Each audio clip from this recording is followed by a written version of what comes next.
Parehas may similya. Ang problema, hindi na naman niya pinisa at sa mismong araw na dapat mag-hatch yung parehas ng itlog, doon niya pa ito tinayuan. Yan.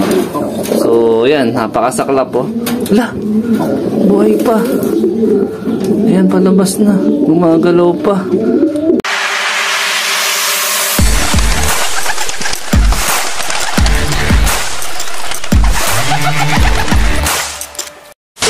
Okay, mga ka-EA, so for today's video, ayan, nakalatag na yung mga gagamitin natin. Tuesday morning, mekos-mekos.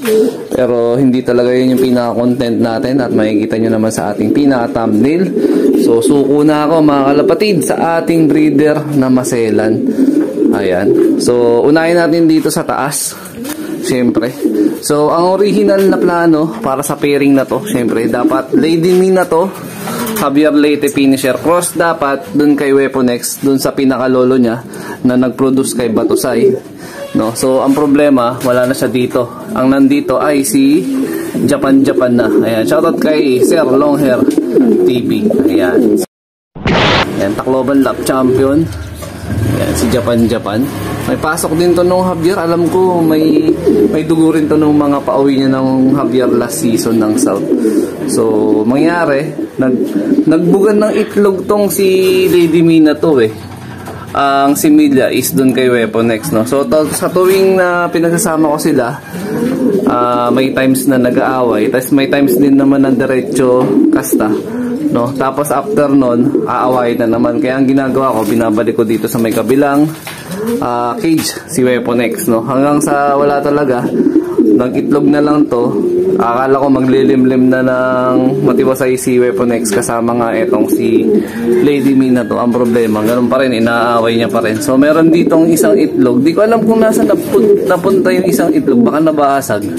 Dalawa na dapat to. Di ko pa natanong si nanay So susubukan natin palimliman sa kanya ng 5 days. Kung magkakasimilya, kung sakaling papala rin at limliman na ito ni Japan, mas maganda para at least may palahi pa rin tayo kasi nga ongoing na yung proseso natin sa pagbibreed para sa Alegre One Low Race, no? Tapos ito yung pinakamatindi na masakit sa ulo talaga, no? So ginawa ko na yung pinaka the best ko dito para hindi sila maistorbo patungkol sa itlog na nilimliman nila nito mga nakaraan. Actually, isang beses ko lang to sinilip nung nag 5 days, no, mga kalapatids. Tapos yun nga, positive sana, parehas may similya. Ang problema, hindi na naman niya pinisa at sa mismong araw na dapat mag-hatch yung parehas ng itlog, doon niya pa ito tinayuan. Yan. So yan, napakasaklap po. Wala, buhay pa. Ayan, palabas na, gumagalaw pa.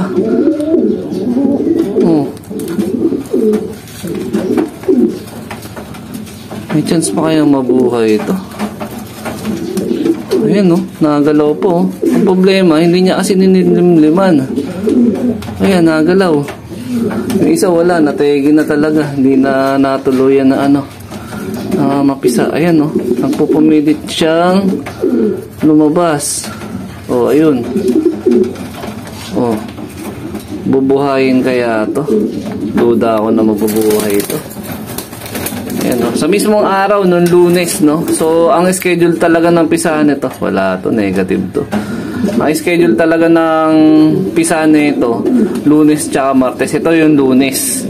Yan, hindi tumuloy, kasi hindi na nga siya naglimlim, So ito yung schedule ngayon, yan, Martes ng umaga. Ayan, pupumilit siyang lumabas kahit hindi na siya nililimliman.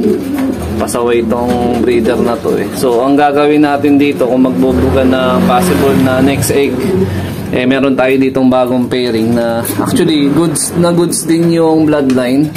Yan, Louis Chu, itong puti. Tapos syempre halahi pa rin ng Javier, itong nasa kaliwa.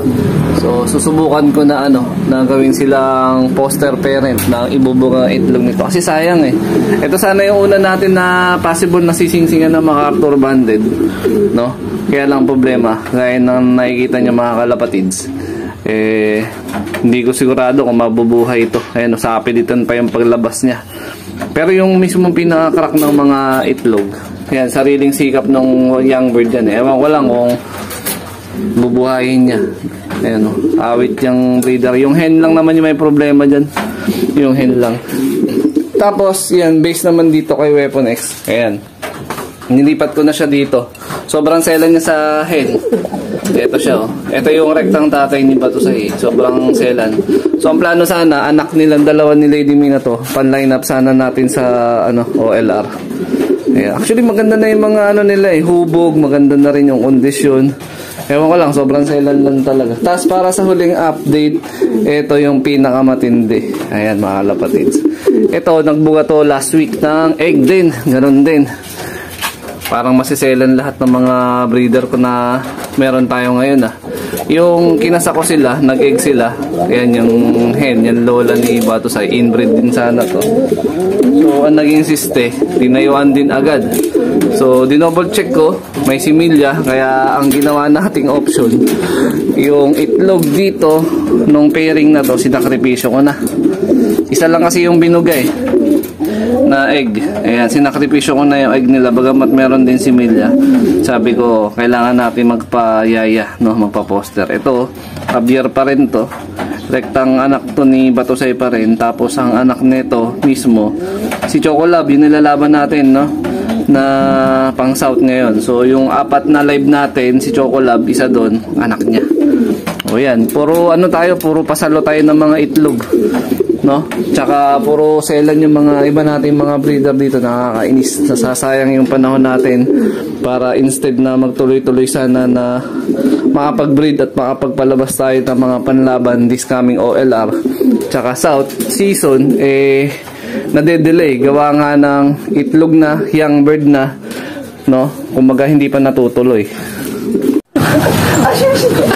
75 years later. So, time check natin, 7:40 AM. Ito yung susunod na magiging routine natin. Self-toss, ayan, naka-ready na. Wala pang laman yan, mga kalapatids. Pero nagpa-low-play ako kanina, kaya lang problem. Sobrang mabilis lang talaga magrondahan yung mga ibon.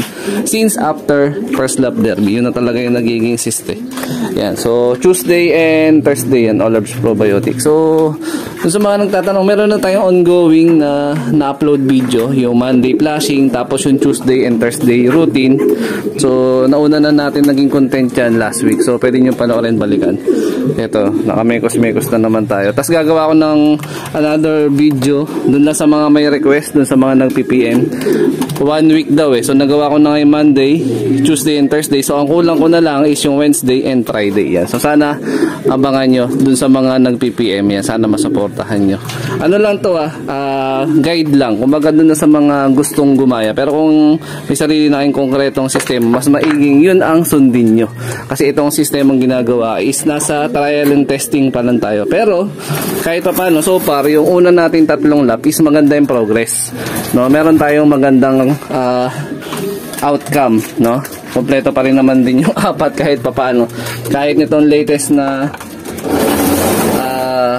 race is naging smash, Actually, semi-smash lang. Ayan. Tapos, itong mga minerals natin, binubuksan ko to pagka-start ng Sunday hanggang Thursday lang. Friday, sarado na. Hindi na sila pwedeng kumuha ng any minerals na yan. So, meron dyan grits, charcoal powder, tsaka redstone pink mineral. Ayan. Ito lang yung routine natin. So, sayang lang talaga yung mga inaantay natin na dapat papisa na this week. Kaya lang, wala ganun talaga. Hindi talaga maiwasan. So, gagawa ko na ibang way para masurvive yung mga susunod na clutch. Para makompleto. Makompleto na yung susunod na natin na line up para sa OLR tsaka bagong batch ng MacArthur. Ayan. Na banded. Banded na. MacArthur banded. Ayun na. Basta yung pagkain nila dito, ordinary yung flyer mix lang yan. Pero, yung mekos-mekos yan. Mekos-mekos natin sa kanila. Ayan. Ayan. Ayun na. Problema ko lang dito, meron talagang mga nag-aaway na ibon. Nakak. Ayan, kasi sobrang territorial yung kagaya niya, Yung grizzle na yan, nang-aaway, nang bubuli. Hoy, Chocolab, kumain ka na. Wala kang mapapala dyan. Nako. Yan. Dagdagan natin. So maganda naman appetite ng mga ibon. Kanina umaga, bago ako maglinis, nakita ko yung mga droppings goods naman. So tuloy-tuloy lang yung sistema natin. Ayan. So marahil dito ako natatapusin yung video na to. Ayan, shoutout sa mga solid supporter natin yan. Siyempre huwag kalimutan na mag-like, comment, share at mag-subscribe so ikan mga kaltids. God bless. Kasi kaso na ako, may pasok pa eh. Maaga.